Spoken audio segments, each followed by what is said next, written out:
Il existe un verset puissant qui a transcendé le temps. C'est l'un des enseignements les plus proches de Jésus, une parole qui a transformé la vie de millions de personnes. Pourtant, ce verset ne figure pas dans la Bible telle que nous la connaissons. Resté caché pendant plus de 1000 ans, il a été révélé lorsque Dieu a permis qu'il soit découvert. La Bible que nous connaissons aujourd'hui se compose de 66 livres soigneusement sélectionnés, tandis que d'autres ont été écartés et dissimulés pour les protéger de ceux qui auraient pu chercher à les détruire. Un millénaire plus tard, Dieu a orchestré la redécouverte de ces textes oubliés en Égypte.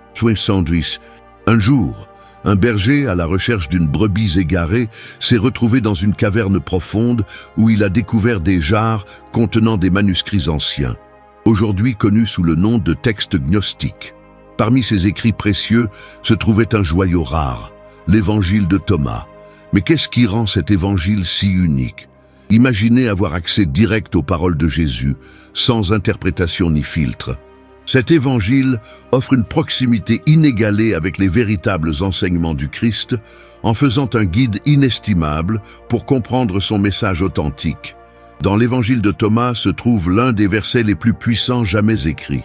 Ces paroles ont transformé la vie de millions de personnes et elles pourraient aussi transformer la vôtre. Mais vous pouvez en juger par vous-même. Derrière ces mots se cache la triade des 3 enseignements principaux de Jésus, essentiels pour comprendre pleinement le christianisme. Dès les premières lignes, Jésus lance un avertissement. Celui qui comprend le sens de ces paroles ne goûtera jamais à la mort. Pourquoi Thomas commence-t-il par cette phrase? Ce verset peut être interprété comme une clé vers l'éternité. Mais pourquoi Jésus utilise-t-il le terme « mort » ? Cette référence à la mort nous invite à réfléchir profondément sur la vie et la mortalité. Pour beaucoup, la mort marque la fin de l'existence physique. Pourtant, Jésus révèle que la vie s'étend au-delà de cette limite. Peut-être qu'en comprenant véritablement ces paroles, nous pourrions vivre une vie si pleine de sens qu'elle transcende le plan physique. Pensez à votre propre vie. Ressentez-vous parfois un vide, comme si quelque chose manquait? Jésus suggère que comprendre ces enseignements peut nous libérer de cet état de stagnation, nous offrant une vie emplie de buts et de plénitude. Le 2e verset poursuit « Quand vous serez troublés, vous serez émerveillés et alors vous dominerez tout ». Ce verset révèle une vérité capable de transformer nos vies. Imaginez découvrir une vérité si profonde qu'elle ébranle vos croyances et change votre vision du monde. Ressentir ce trouble est un signe que vous êtes sur le point de vivre un changement profond. Mais ne vous arrêtez pas là.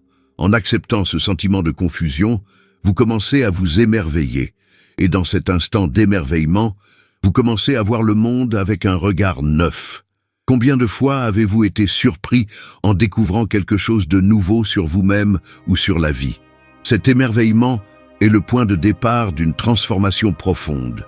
Enfin, ce verset promet que, par l'émerveillement, vous dominerez tout. Qu'est-ce que cela signifie pour vous? Cela implique d'atteindre un niveau de compréhension et de maîtrise de votre vie qui semblait autrefois hors de portée. Réfléchissez au moment de votre existence où une nouvelle découverte a bouleversé votre perception et modifié votre cheminement. À chaque fois que vous acceptez d'être troublé, puis émerveillé, vous vous rapprochez de votre véritable puissance. Nous arrivons maintenant au 3e verset, le plus puissant de tous. Jésus a dit, « Si ceux qui vous guident disent, « Regardez, le royaume est dans le ciel », alors les oiseaux du ciel vous devanceront. S'ils disent, « Il est dans la mer », alors les poissons vous devanceront. Mais le royaume est à l'intérieur de vous et à l'extérieur de vous. » Cette déclaration authentique sur le royaume des cieux est d'une clarté saisissante. Jésus nous dit clairement que le royaume n'est ni dans le ciel, ni dans la mer, mais qu'il réside en nous et autour de nous. Jésus commence ce verset par une mise en garde. Les médias, la société et même vos proches, bien que souvent bien intentionnés, peuvent ne pas vous mener à la vérité. La véritable guidance réside en vous. Êtes-vous prêt à écouter votre propre voix intérieure? Ce verset nous invite à réfléchir profondément sur la manière dont nous cherchons le royaume de Dieu et sur le rôle de notre propre conscience dans cette quête. La prise de conscience de soi peut nous libérer et nous transformer. Jésus nous met en garde contre la tentation de chercher le royaume dans des lieux extérieurs. Il explique: si l'on nous dit que le royaume est dans le ciel, les oiseaux l'atteindront avant nous. Si l'on nous dit qu'il est dans la mer, les poissons le trouveront les premiers. Cela signifie que rechercher la divinité en dehors de nous-mêmes est une erreur. Jésus affirme clairement que le royaume est à la fois en nous et autour de nous. Dans Luc 17, il déclare: « Le royaume de Dieu est en vous ».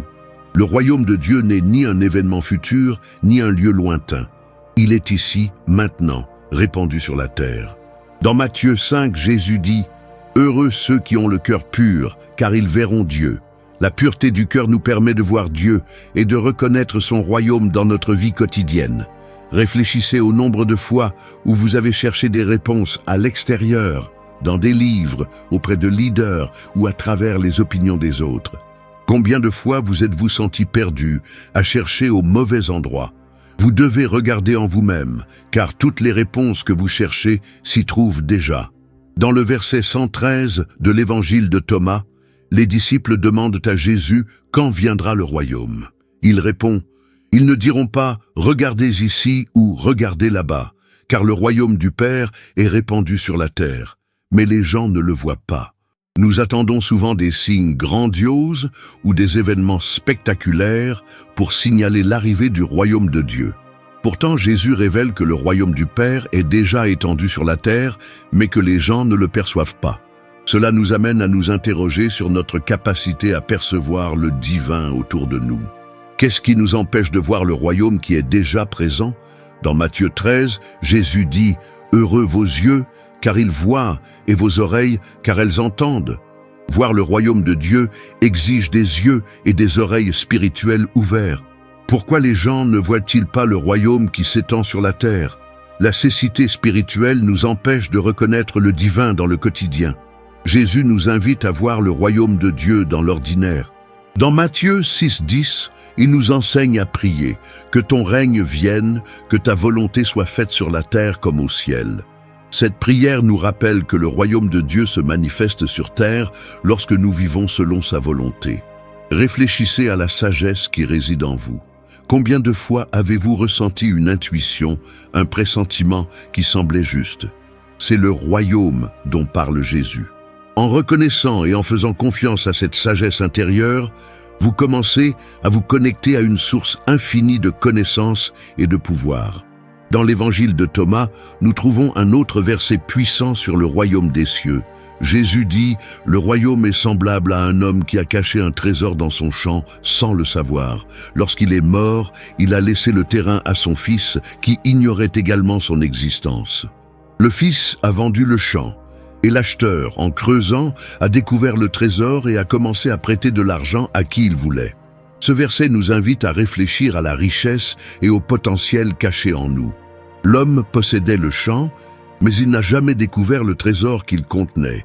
Il a transmis la terre à son fils, qui, ignorant sa valeur, l'a vendu. C'est l'acheteur qui, en creusant, a déterré le trésor. Combien de fois prenez-vous le temps d'explorer votre propre être? Le fils, inconscient de la richesse de ce champ, l'a cédé sans réaliser le trésor qu'il recelait. Cela symbolise notre tendance à vivre sans reconnaître notre propre valeur et potentiel. Dans Osée 4,6, il est écrit: « Mon peuple périt faute de connaissance ». L'absence de conscience de soi et de compréhension de nos capacités peut nous amener à gaspiller des opportunités et à mener des vies insatisfaites. Ces versets nous invitent à chercher en nous-mêmes pour trouver le royaume de Dieu. Ce royaume est à la fois en nous et autour de nous. Cette vérité profonde peut transformer votre vie si vous vous permettez de l'expérimenter. Le verset se termine en disant: « Lorsque vous vous connaîtrez, vous serez connus, et vous réaliserez que vous êtes les enfants du Père vivant.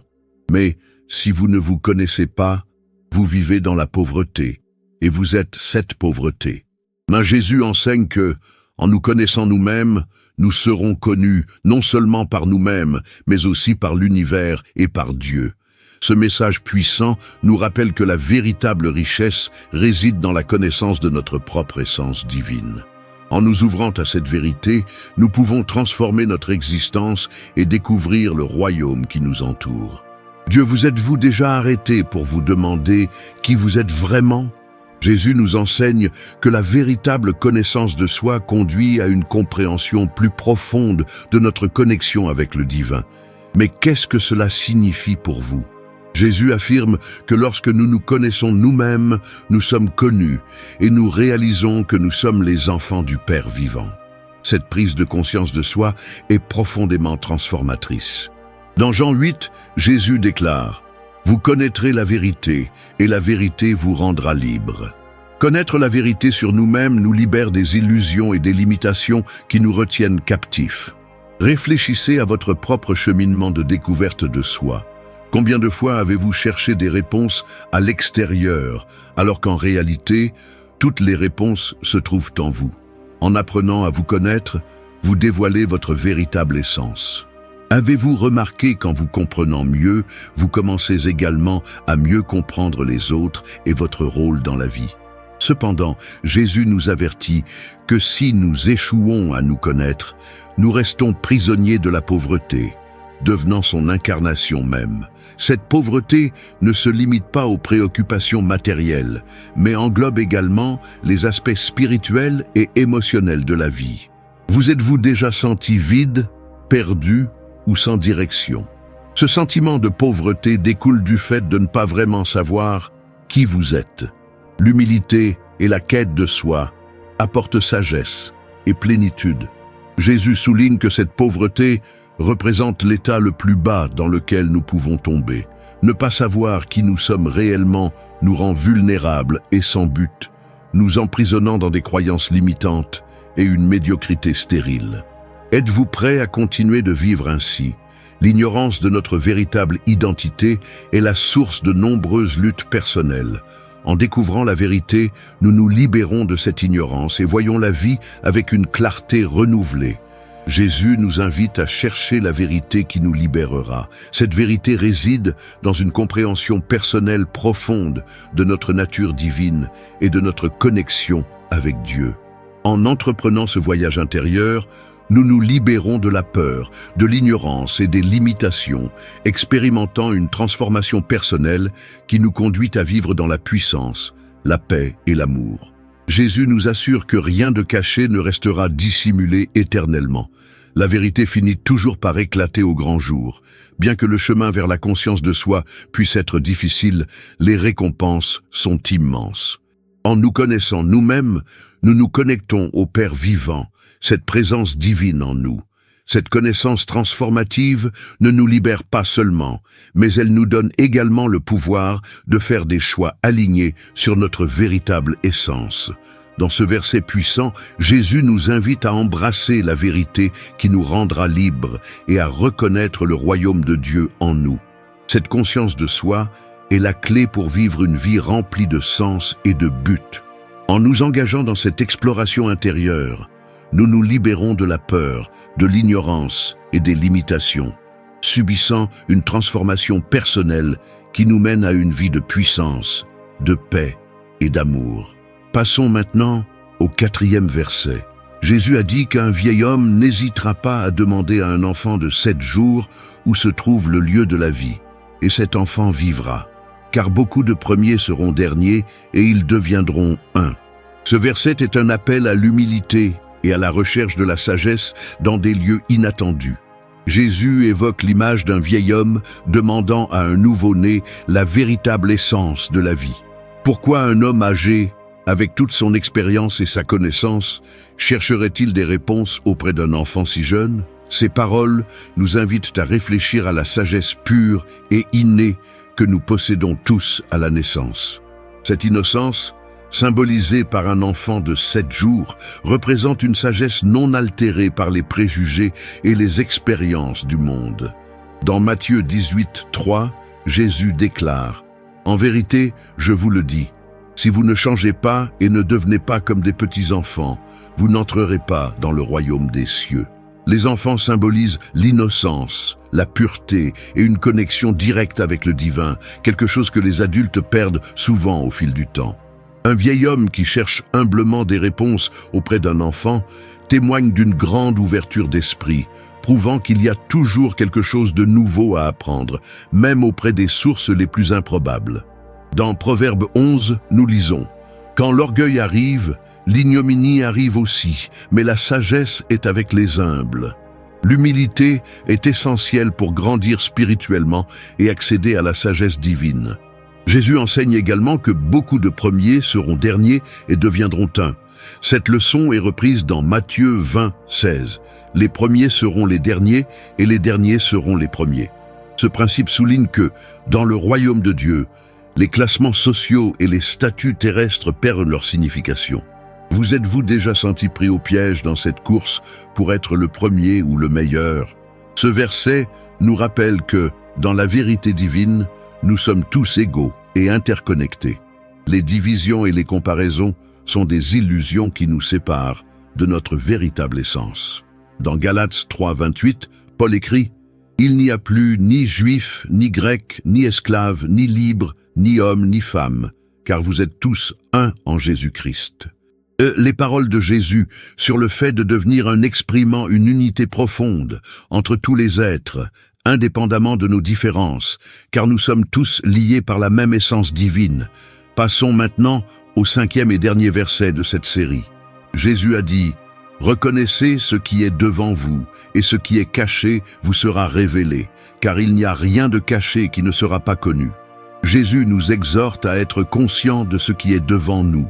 Souvent, les réponses que nous cherchons sont déjà présentes dans nos vies, mais nous ne les voyons pas parce que nous ne prêtons pas attention.